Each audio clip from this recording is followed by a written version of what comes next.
नमस्ते दर्शक और श्रोतागण, आपका स्वागत है हिंदी कथा में। आज के वीडियो में भी मैं धार्मिक कथा लेकर आया हूँ, माधव सयापत्री की कहानी, जिसका शीर्षक है रातो फूल लाल फूल। आशा है आपको यह धार्मिक कथा भी पसंद आएगी। कृपया अंत तक देखें और अपनी प्रतिक्रिया कमेंट में जरूर बताएं। ये गांव का देवी के मंदिर में मेला धूमधाम से लगा हुआ है। भक्तजन थाली में अक्षत और ढक्की में फूल लेकर देवी के सिर पर चढ़ाने के लिए धक्का मुक्की कर रहे हैं, मानो कथित धर्म का हिस्सा भक्तजनों को अपने भाग में ज्यादा से ज्यादा पाना है। हित बहादुर विश्वकर्मा, वह भी उसी धर्मांध समाज में पला बढ़ा एक धर्म भीरू व्यक्ति है। वह उस सामाजिक संस्कार से बाहर नहीं निकल सकता या निकलना नहीं चाहता। उसे भी धर्म कर्म के प्रति असीम आस्था है। वह उस आस्था के स्तंभ को और ऊंचा करना चाहता है। हित बहादुर को भगवती के मंदिर में फूल चढ़ाने हैं, जैसे भी हो चढ़ाने हैं। इसलिए वह जेब में लाल फूल भरकर सुबह ही मंदिर परिसर के बाहर दिखाई दिया। कथित उच्च जाति के लोग हित बहादुर की गतिविधियों को देख रहे हैं। उच्च जाति के लोगों को यह आशंका है कि हित बहादुर मंदिर में प्रवेश करके मंदिर को अपवित्र कर देगा। हित बहादुर को मंदिर में प्रवेश करके फूल चढ़ाने हैं। वहाँ एक द्वंद्व है। मंदिर में प्रवेश करने वालों का हट है। दलित मंदिर में प्रवेश नहीं कर सकते। हित बहादुर का हट है, जैसे भी हो मंदिर में फूल चढ़ाने हैं। वहाँ धर्म द्वंद्व का अघोषित शीत युद्ध छिड़ा हुआ है। पुजारी मंदिर के दरवाजे पर है। वह हित बहादुर विश्वकर्मा को किसी भी हालत में मंदिर में प्रवेश नहीं करने देने के पक्ष में है। उच्च जाति के लोगों का आदेश है हित बहादुर को फूल चढ़ाने न देना। हित बहादुर मंदिर की दीवार के चारों ओर घूमता है, ऐसे ही मंदिर के भीतर झांकता है। कल ही उसी ने बनाए त्रिशूल देवी की मूर्ति के पास गाड़े गए हैं। सोचता है, ओहो, मेरे पसीने से बने त्रिशूल देवी के मंदिर में सजे हैं, लेकिन मैं कंपाउंड में भी प्रवेश नहीं कर सकता।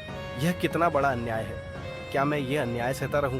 अगर मैंने सह लिया तो मेरी आने वाली पीढ़ियां भी मंदिर में प्रवेश नहीं कर पाएंगी। थोड़ा सा विद्रोह। हित बहादुर मंदिर की दीवार की बार बार परिक्रमा करता है। आज उसे आस्था के फूल चढ़ाने हैं, जैसे भी हो। उसकी जेब में लाल फूल, वह जेब टटोलता है। आहो, फूल मुरझाने लगे हैं। मुरझाए हुए फूल देवी को क्या चढ़ाऊं? लोग धक्का मुक्की कर रहे हैं। उसका मन कहता है, इसी मौके पर चुपके से भीतर घुस जाऊं तो फूल चढ़ाकर निकल जाऊंगा। ये अधर्मी क्या धर्म करते हैं? मन में काला धुआं भरकर वह भीड़ के साथ दरवाजे से घुसने की कोशिश करता है। दरवाजे पर पहरा दे रहे मान बहादुर शाही और दान बहादुर शाही उसे धक्का देते हैं। वह लोगों को लछाड़ते हुए चबूतरे पर गिर पड़ता है। कुछ नहीं बोलता, मन ही मन कहता है, गधे लोग, मंदिर क्या सिर्फ इनका ही है? रुको, मैं एक दिन जरूर अंदर जाके फूल चढ़ाऊंगा। अचानक हित बहादुर पर लाठियां बरसती हैं। वह गुहार लगाता है। उसकी आर्त पुकार को कोई नहीं सुनता। लाठी पर लाठी, लात पर लात। 10-15 लोग उसे लात मारकर अपनी बारी पूरी करते हैं। वह थिल हो जाता है। वहां बैठ नहीं सकता। चेतावनी देकर चलता है, रुको, मैं मंदिर में घुसे बिना नहीं छोड़ूंगा। मंदिर क्या सिर्फ तुम्हारा ही है? कुछ हित बहादुर जान बचने का एहसास करता है। जेब के फूल देखता है, वे मुरझा चुके हैं। वहीं रास्ते से ही फूल मंदिर की ओर फेंक देता है और कुढ़ते हुए मन से घर लौट जाता है। फूल पाती का दिन है। सुबह सुबह एक जेब भर लाल फूल बटोरता है। अपने 2 बच्चों को लेकर वह मंदिर की ओर निकलता है। खुद न कर सका तो बच्चों को मंदिर में घुसाने का उसका इरादा है। बच्चों को तो कोई नहीं पीटेगा ना।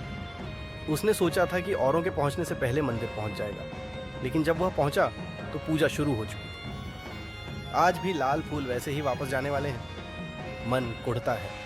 भारी मन लिए वह मंदिर के बाहर दिखाई देता है। सबकी आंखें उसी की ओर उठती हैं।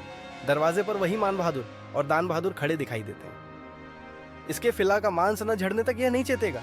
कामी को मंदिर के भीतर नहीं घुसना चाहिए, ये इसे पता नहीं है।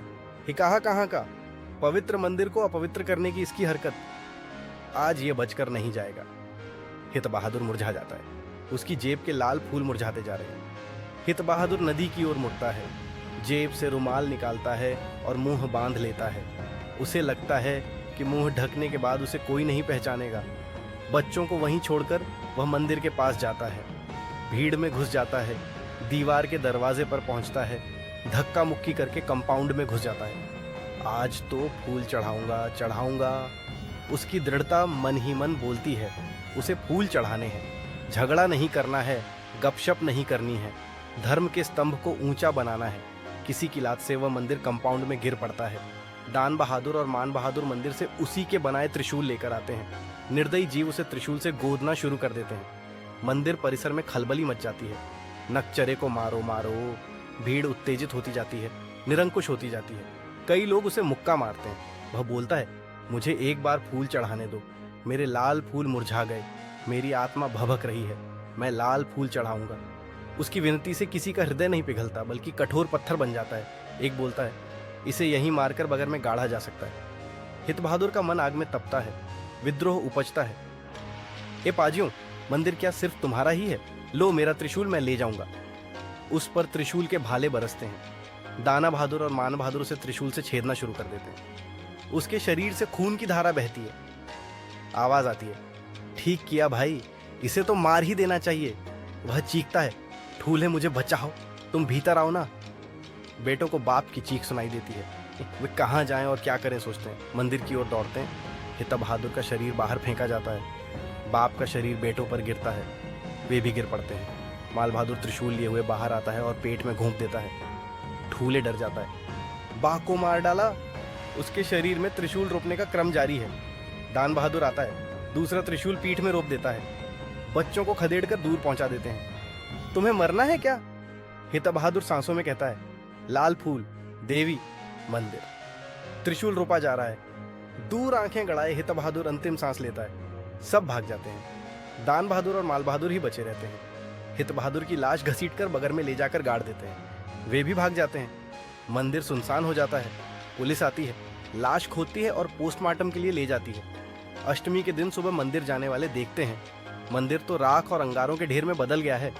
उधर बगर में हित बहादुर के लाल फूल मुरझाकर सूखने ही वाले दिखाई देते हैं। पूरा गांव भय और त्रास से आतंकित हो जाता है। लोग मरे हुए से ज्यादा मंदिर जलने के दुख से जल रहे हैं। ये वीडियो हमें ये सीख देता है कि हमें मानवता और समानता का महत्व समझना चाहिए। दोस्तों, आपको ये कहानी कैसी लगी कमेंट में ज़रूर बताएं। और कल फिर एक नए वीडियो के साथ उपस्थित होने का वादा करते हुए मैं अनु ब्रदर्स आपसे विदा चाहता हूँ। नमस्ते।